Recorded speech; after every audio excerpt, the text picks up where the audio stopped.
dedicaremos agora à pesquisa do Instituto Atlas Intel. O Instituto sondou a opinião dos brasileiros sobre o candidato preferido de cada campo político. Deixa ficar bem claro para vocês. Então, o campo político da esquerda considera que quem seria o mais adequado, do ponto de vista da opinião, para disputar as eleições em 2026. O ex-presidente Jair Bolsonaro, inelegível, não fez parte desse levantamento. Confira. Entre os eleitores que se dizem de extrema-direita e direita, o nome de Tarcísio de Freitas lidera com 60,1%. Michele Bolsonaro aparece com 17,9%. Romeu Zema, governador de Minas Gerais, tem 8,6%. O governador do Paraná, Ratinho Júnior, tem 2,2%. E o filho de Bolsonaro, Flávio Bolsonaro, 2%. Os senadores Tereza Cristina, Magno Malta e Ronaldo Caiado tiveram menos de 1% cada. Não sei foi a resposta de 7,5%. No campo da esquerda e extrema esquerda, Lula aparece na frente, com 63%. Depois vem Fernando Haddad, com 14,4%. Os que responderam outro nome somam 9,3%. Ciro Gomes tem 3,7%. Camilo Santana, ministro da Educação, tem 2,8%. Rui Costa, ministro da Casa Civil, 1,7%. Marina Silva, ministra do Meio Ambiente, 1,1%. O senador Jacques Wagner tem 0,4%. E o ministro dos Direitos Humanos, Silvio Almeida, tem 0,2%. 3,4% responderam não sei. Eleitores que se dizem de centro, centro-direita ou centro-esquerda foram questionados sobre nomes de centro. A resposta outro nome tem 38,6%. Simone Tebet tem 32,3%. Geraldo Alckmin tem 8,4%. Márcio França, ministro dos Portos, tem 4,2%. Eduardo Leite, governador do Rio Grande do Sul, tem 2,8%. E Raquel Lira, governadora de Pernambuco, tem 0,3%. A resposta não sei somou 13,6%. O Instituto Atlas Intel coletou respostas de 3.222 pessoas e isto ocorreu entre os dias 2 e 4 de julho. Margem de erro, 2 pontos para mais ou para menos. Dando minha impressão subjetiva inicial, está na cara que se a gente tivesse o mesmo sistema da Argentina, que cada bloco político tem que fazer a sua prévia para daí escolher o candidato que vai disputar um contra o outro, ia ser uma confusão no centro e na direita. Ia ser. E agora, olhando esses números aí, eu vejo que o Lula concorre contra ele mesmo, né? Porque ele está muito à frente na esquerda e os demais ali, o Tarcísio, que é um grande nome, mas parece engajado numa campanha para a reeleição de governador. Até mesmo porque sabe que se paquerar uma candidatura federal, terá efeito na sua popularidade como governador, como aconteceu com o João Dória. O flerte já encarado traição.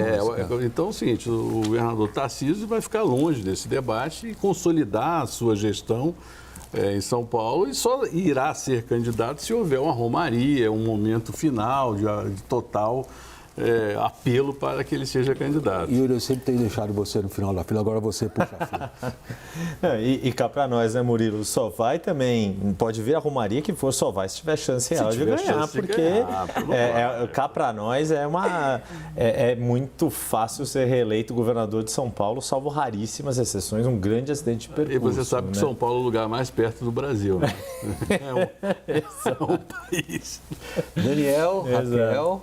Não, mas veja, já que a gente está falando de Tarcísio aqui, né, talvez surjam algumas interpretações aí na esteira da definição de reforma tributária, de que ele não emplacou o que ele queria exatamente, uma nova governança ali desse Conselho Federativo, então que é um perdedor na discussão. Eu discordaria dessa interpretação que me parece mais precipitada. Qual que é o grande desafio de Tarcísio? Tem vários desafios pela frente. Ele precisa se livrar do radicalismo dos apoiadores ali mais extremistas de Bolsonaro, sem perder esse espólio eleitoral, né? Mas ele também precisa se desprender de vez de uma pecha de uma pessoa muito técnica. Ele precisa nacionalizar mais o seu nome e precisa se politizar mais, mostrar que não é só um técnico. E nessa discussão da reforma tributária foi a primeira vez em que ele apareceu politicamente no cenário nacional, liderando uma discussão, e aí me parece que importa menos se ele vai ganhar, se ele vai perder. Importa que ele se colocou como um protagonista ali na discussão. Raquel? Posso pegar, William? Claro. O que me impressionou muito nessa pesquisa, e é cedo para dizer, tá? A gente nunca pode subestimar o ex-presidente Jair Bolsonaro, mas é o quanto a pesquisa, se ela estiver correta, ela mostra um descolamento da direita, a não ser essa direita mais radical, e já um embarque no Tarcísio de Freitas. Vou até pedir uma tela para a Fernanda, nossa editora-chefe, que mostra a evolução da popularidade do Tarcísio, da imagem dele. Olha a linha de positivo dele. Ela começa ali toda emboladinha em janeiro, tá vendo? 39 positivo, 37 negativo, 34 não sei. Mesma pesquisa. Ela bate a imagem positiva 50% em abril e ela chega a 54% positivo agora. Ele está só começando o mandato. Ele vai ser muito cobrado, vai ter que fazer muitas entregas. E eu estou com o Murilo, assim, tenho conversado demais com as pessoas no entorno do Tarcísio. O que ele está mirando hoje é a reeleição para São Paulo. É fazer as entregas, tem um monte de projeto aí no pipeline, se reeleger e olhar para a presidência lá na frente. Ele só tem 48 anos. Agora, se o governo Lula for mal, se tiver desorganizado, se ele tiver chances reais de ganhar, esse debate da reforma tributária já colocou ele como uma figura política nacional e deixou Jair Bolsonaro, insisto aqui, gente, num corner isolado politicamente contra a reforma. As manifestações mais recentes do ex-presidente Jair Bolsonaro, por exemplo, em relação à reforma tributária, parecem que ele se ajuda a ir mais ainda para dentro desse corner. Eu queria fazer o exercício ao contrário, Murilo. Se a gente considera os nomes ali mencionados, Tarcísio, vencedor de uma eleição importante no maior colégio eleitoral do país. Lula, não precisamos falar da importância eleitoral dele. A gente está falando de figuras consagradas. Me chama a atenção, nesse espectro, sobretudo da esquerda, que não há outro nome capaz sequer de fazer chegar próximo, o que é típico em regimes que estão apoiados numa figura populista muito forte. Agora, se a gente olha para a centro-direita, a gente tem a mesma situação. A gente não tem nomes consagrados e não vê nenhum nome que seja capaz de subir, pelo menos nesse sentido. Olha, o único nome novo que pode aparecer no momento é o do Tarcísio, realmente. Mas ele já é um consagrado. Mas ele é um... Não, ele não era, né? Há um ano e pouco atrás ele tem uma eleição ele tem uma eleição no bolso. Sim, ele tem uma eleição no bolso e ele apareceu.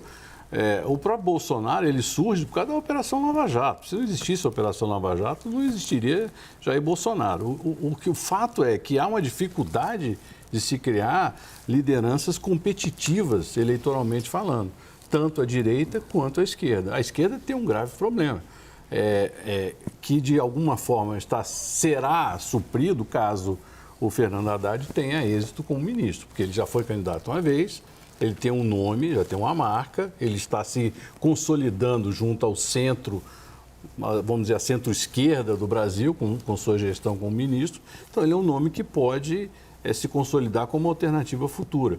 Agora, é difícil, porque no Brasil as pessoas não acreditam muito nos partidos, acreditam sim nos nomes. E o Lula é imbatível, o Bolsonaro era imbatível também.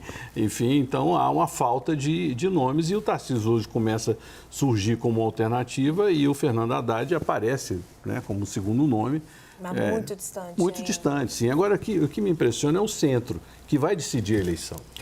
Mas não tem um candidato. Esse era o meu ponto, exatamente. Eu fiquei numa dúvida aqui do levantamento, porque, tudo bem, faz a identificação, né, dessas listas de nomes a partir de como as pessoas se auto-identificam como esquerda, extrema-esquerda, direita, extrema-direita, e aí coloca centro-esquerda, centro-direita e centro como o mesmo pacote, e não necessariamente são pessoas que pensam a mesma coisa.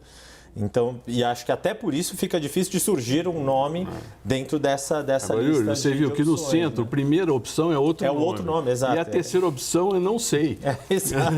Então, Exato. a direita tem Tarcísio, Michel e Zema. A esquerda tem Lula, Haddad e outro. Gente, Murilo, Daniel, veja- coitado, veja- Daniel não consegue falar. Fala, Daniel.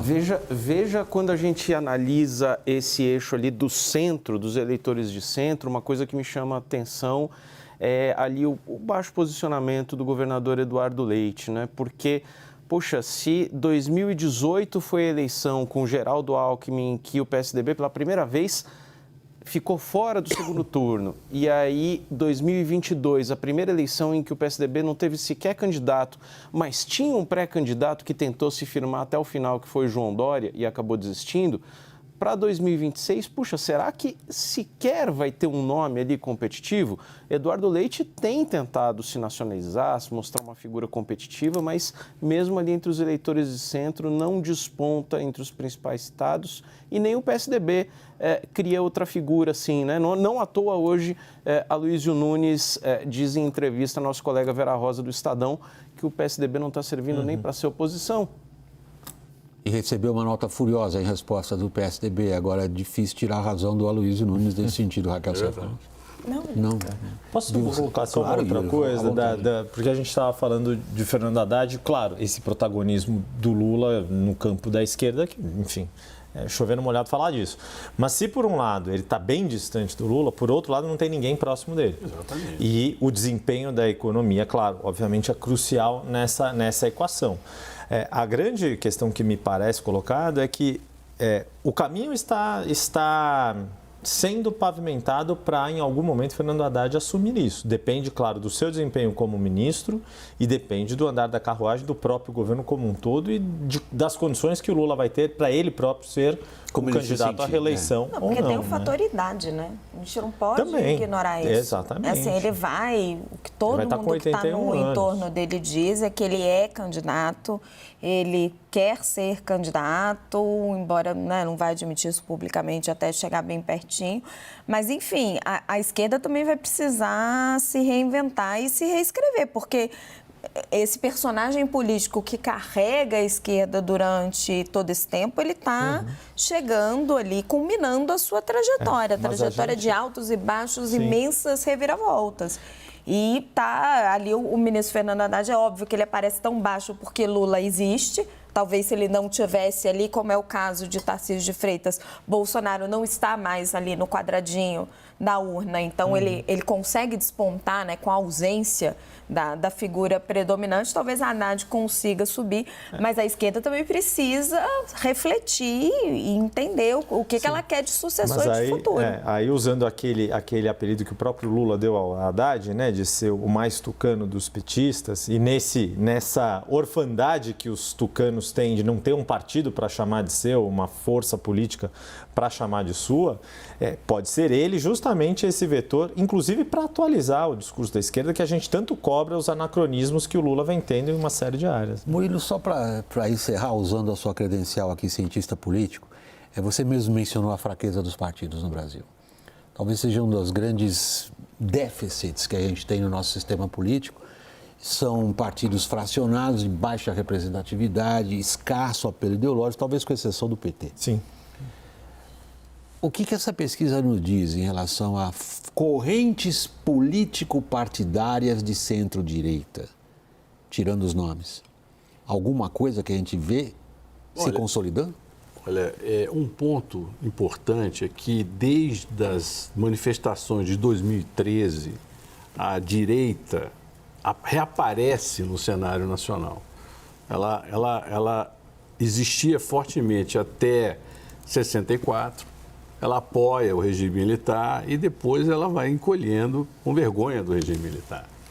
E ela só aparece novamente em 2013 com aqueles protestos que começam até com uma bandeira de esquerda, não era uma bandeira de direita, mas ali a esquerda pede o monopólio das ruas. E ela se fortalece com a Operação Lava Jato, que é a antipolítica de centro-esquerda e de esquerda. A Operação Lava Jato tem essa característica. Ela se consolidou de alguma maneira. Agora, ela tem um nome hoje que é o Tarcísio. Não sei o resto. E não sei também se essa centro-direita ou direita vai ser competitiva eleitoralmente nas eleições municipais. Ela precisa que de uma sigla. Desafio. Ela precisa de uma sigla. Ela precisa... agora, a sigla... William, os partidos na Europa estão acabando também, em Portugal, você vê a terceira força, a quarta força chegando perto, na Itália já aconteceu, na Espanha também de alguma maneira há também uma ameaça aos partidos tradicionais. Quer dizer, os partidos estão... As instituições, de modo geral, perderam importância.